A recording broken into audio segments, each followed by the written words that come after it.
Man, what is happening, my YouTube family? Of course, it is your boy B New. I'm coming at you on this Tuesday. And first and foremost, as I always, want to send out positive blessings and vibrations to anybody who could be listening.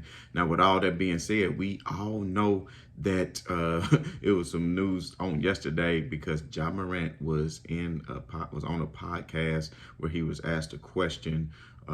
Does he think, he would be able to compete with Michael Jordan? And I don't really think that was the initial question. I honestly hadn't had a chance to listen to the entire podcast, but just want to frame up the situation here because what it seems like to me is the main media outlets such as the ESPNs, the Fox Sports, and what have you will want to make Ja Morant to be out to be a villain. But I think maybe some of these things could have been taken out of context. From the few clips that I heard, he just sounded like he would have liked to competed against Michael Jordan, and it sounded like to me as if he would have just been happy to go against Michael Jordan because of the legend of a Michael Jordan, and in some ways was showing respect, but just saying that nobody has more confidence than 12. And there's nothing wrong with that, because if you don't believe in yourself, nobody else will. And everything as far as success has to start with first and foremost believing in yourself. You have to have that belief in yourself that you are more than capable of competing with anybody who ever stepped on the hardwood and whoever laced them up, whether it's Michael Jordan, whether it's AI, whether it's Shaq, or anything. So that led me to start to think, but before I get into that, I do want to mention, I think on a show today, they were talking about the possibility, because I think John Wall, somebody, maybe Gilbert Arenas, Gilbert Arenas had mentioned that the Lakers could trade for Kyrie Irving and Kevin Durant straight up for AD and Westbrook. A lot of people said I was crazy when I said that a week or so ago. I've been saying that. I don't think it's going to happen, but I did float that idea in the air only because you would be giving up a younger Anthony Davis to a 34-year-old Kevin Durant. You would get a younger Kyrie Irving than a Westbrook, but at the end of the day, I don't think the Lakers would want to do that, although Anthony Davis has been very injury prone and you don't know what you're getting out of him. But at the same token, I can see if Kevin Durant has not dealt with his injuries as well, because we all know Kevin Durant has had his injuries as well. But I do want to, go back to the other subject that we're talking about, the Ja Morant thing, because it piqued a lot of interest and it piqued a lot of people talking about it over social media and on the internet. So I just want to address it myself. So, I know a lot of people said, man, Ja Morant, you out of your mind, you disrespecting the legend that is Michael Jordan, but, at the same token, Ja Morant is a world-class athlete in himself. But if you're talking about just one-on-one Michael Jordan versus Ja Morant, you're talking about Michael Jordan, who is 6'6", and Ja Morant, who is 3'3", right? First and foremost, let's point that out. Second of all, let's point out the fact that Michael Jordan made how many all-defensive NBA teams? So he definitely has the skill to play defense. You understand what I'm saying?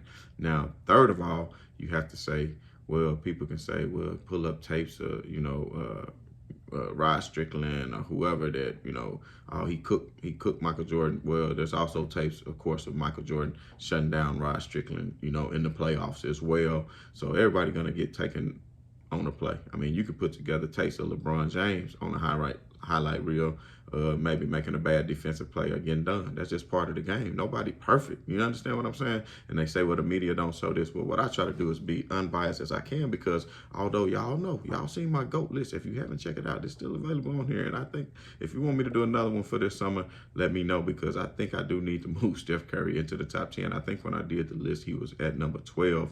So I do want to go back and do that list.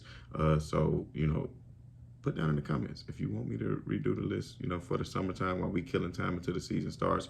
Let me know.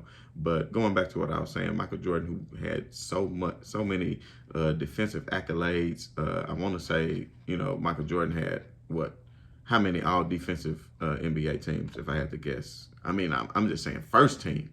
Even though we know Scottie Pippen, a lot of people are going to say Scottie Pippen took on the most. Hardest player to guard each night, which of course Scottie Pippen did take on that assignment a few times. But when you're talking about a Michael Jordan, you are talking about 6-time All NBA first team, 6-time All Defensive first team All NBA defense. And but I will say this: if you really think about it, if you talk about Michael Jordan, who was he guarding night in and night out to be able to get first team All D? I started thinking about it, so I tried to think, who are the best 10 point guards of the 90s. And I compiled a short list here, and, at number 10, I'm going to say Nick Anderson. Nick Anderson, I think, now this is just talking about during the 90s. So before you get all bent out of shape, everybody, this is talking about the 90s, and we're only talking about accolades from 1990 until 2000. And, Nick Anderson, you got to give it up for Nick Anderson. And you got to think he shot, he shot from three-point land 35% a season as a career average, which was great for back then, especially when the three-point line just wasn't nearly as important as it is in today's game. Now, Anderson, now think about this though. Now, this goes to, just to counter-argue the greatness of Jordan. These are the best point guards for the whole decade of the 90s. Now, Nick Anderson coming in at 10, this came away from just different compiled lists from not only myself, but from Bleacher Report, Fadeaway World, quite a few different people. So, even if you look at ESPN, everybody has their ranking. So this is according to B New, and what I'm saying is Nick Anderson was number 10, and we know about the steal.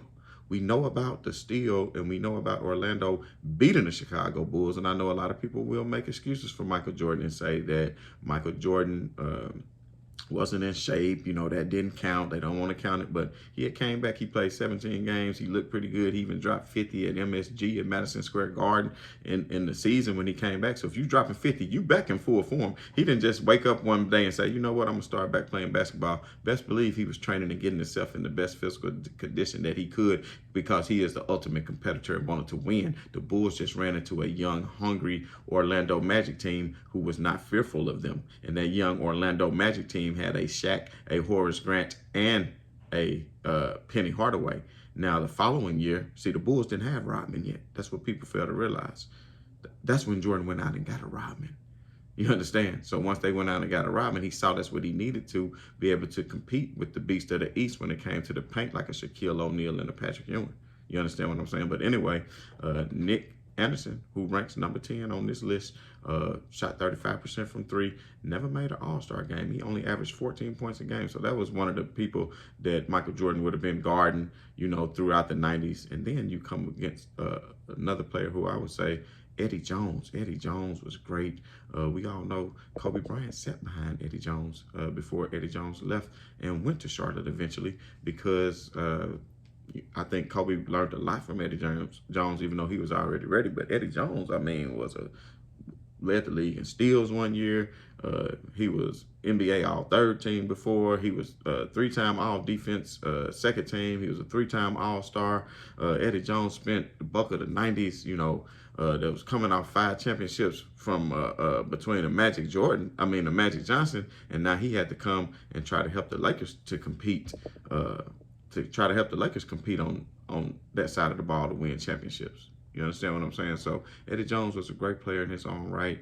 For him, his career average was only 15 points a game, 4 rebounds a game. So you're talking about he was considered one of the best point guards in the game during the 90s, and right here ranked number 8. But is this who Jordan had to guard night in and night out? Now, in Jordan's defense, a lot of times, because a lot of the shooting guards, were around 6'3" or 6'4", and, Mike was 6'6", a lot of times teams would put the three, small forward on Jordan and mix it up just a little bit in the way they was going to combat him and try to contain him, which no one could. So that's why I'm taking nothing away from Jordan. You call it hating, you call it whatever you want to, but like I'm telling you right now, Jordan is firmly at number 2 and damn near number 1 as being the GOAT of all time, but just not quite there, because we all know LeBron James is firmly in that spot at this present moment, and he's still not finished. And I'm basing that off what I project for him to do.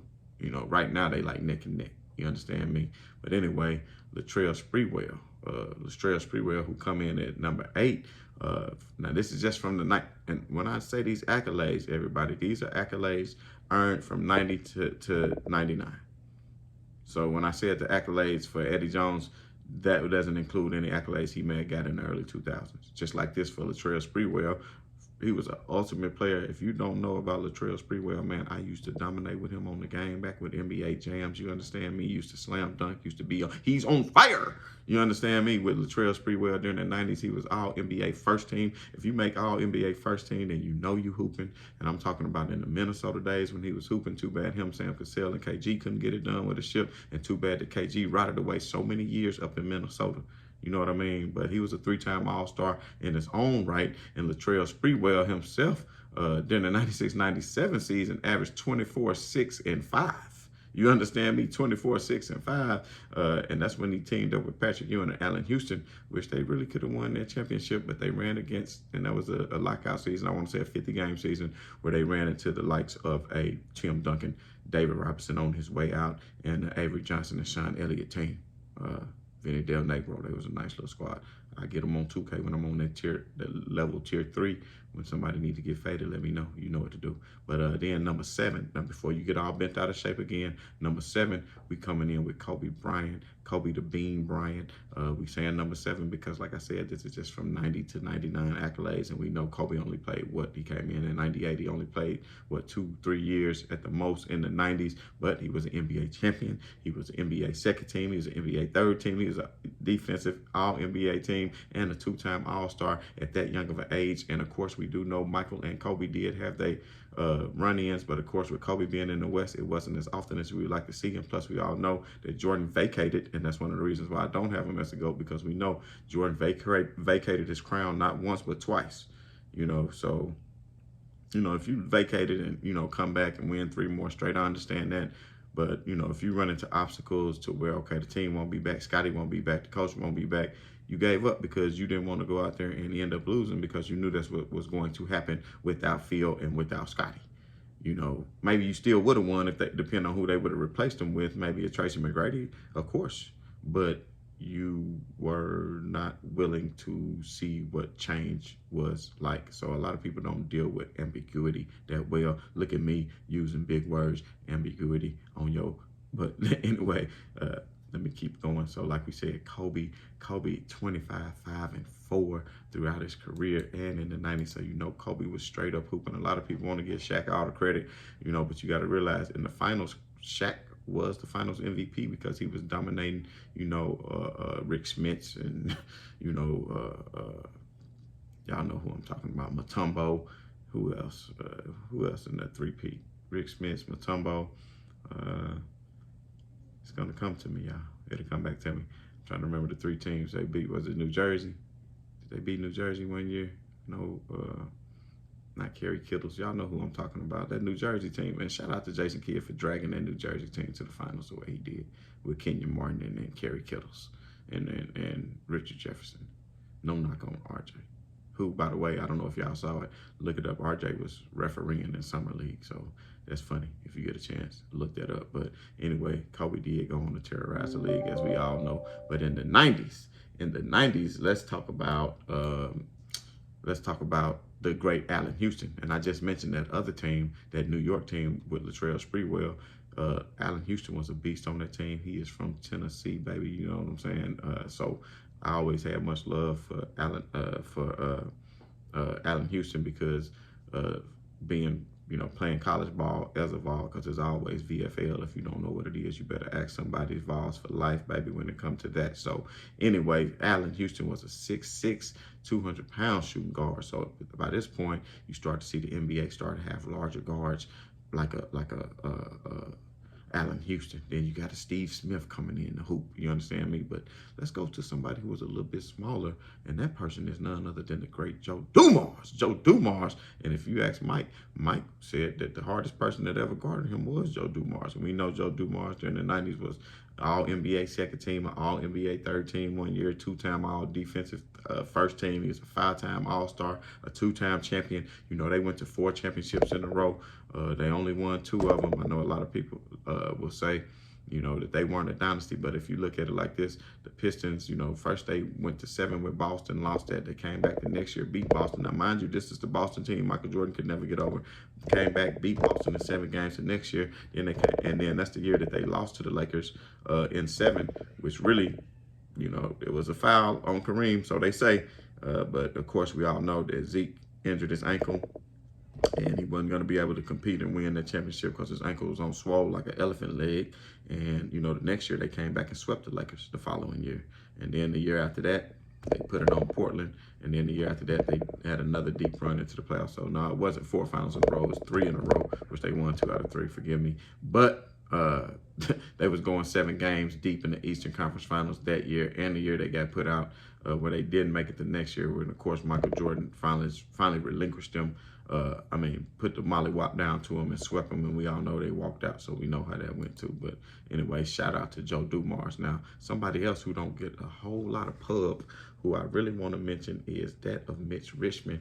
Mitch Richmond, just through the 90s alone, was a 3rd-time All-NBA second team, 2-time third team, a 6-time All-Star, drafted by the Warriors. He spent most of his time in the 90s with the Sacramento Kings. Now, if you haven't noticed, most of these players I'm naming were in the Western Conference. So Jordan wasn't really facing these great shooting guards night in and night out. You understand what I'm saying? So as I done got into this countdown, I don't want to get off of the subject of my point is, was Jordan, who was he guarding night in and night out to get these all defensive accolades? You know, and what could he really do against that of Ja Morant? Because we know Ja Morant is real fast. So I would go out on a limb and say that Ja Morant would get his against Jordan all day long. Now, I will also go out on a limb and say that Jordan gonna get his against Ja all day long too, because Ja is lacking on the defensive end. So Ja is definitely lacking on the defensive end. So you got to get a nod to a Michael Jordan, of course. So, but anyway, you know, Mitch Richmond shoot from the year 95, 96, he shot 44% from 3, shooting 6 threes a game. 96, 97 shot 42% from 3, 6 threes a game. So Mitch Richmond could definitely light it up. And speaking of lighting it up, then you had a 4-time All-Star, 3-time All-NBA team from 90 to 99. That was his 90 to 99 accolades. Reggie Miller. He was the Nick killer. You know, he did his thing. He was one of the most durable players of all time. Only missed 13 games in his entire career. If you're talking about 13 games in your entire career, then you are really talking about something. So Miller, he led to the postseason. He led the Pacers to the postseason 9 times during the 90s, making the finals once. He finished his career as a Hall of Fame and a member of the NBA 75th team, averaging 18, 3, and 3. And then, of course, none other than Clyde the Glide Drexler. Now, Jordan faced him in the finals, and Jordan did his thing against him in the finals, as we all know. But once again, Clyde was in the West. This is not somebody Jordan had to go in against night in and night out. But Clyde Drexler, you know, he ended up being an NBA champion with Houston, even though that wasn't in the 90s. He was an NBA. Oh, yep, that was in the 90s. So he was an NBA champion, I want to say, in 95. He was also NBA first team, second team. He was on NBA third team. That was 3 different years. He was a 6-time All-Star. He had ups. He had, you know, he could really jump. He had a lot of game as far as being able to distribute to when he needed to distribute and get his teammates involved, you know, players like a Jerome Kersey and a Terry Porter. So Clyde the Glide, he could palm the ball outside the key, maintain his dribble with a threat to drive to the rack, and he had the jab step. People don't realize his jab step. He was jab stepping a long time before Zebo. You understand what I'm saying? So he made the playoffs 5 times in the early 90s with Portland.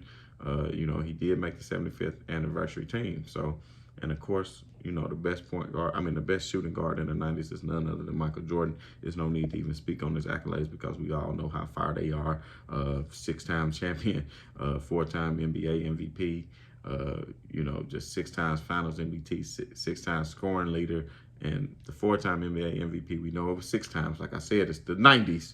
So don't get bent out of shape. I know y'all love y'all some Michael Jordan. So anyway, going back to what I was saying, just to wrap it all up, Ja Morant would definitely get his. I don't think it was ultimate disrespect of Michael Jordan. It was just more so himself pumping himself up. And that's what you're supposed to do. Because I used to have a saying, if I don't think I'm the shiz not easy, nobody else will. So as always, man, I just want to say much love to y'all.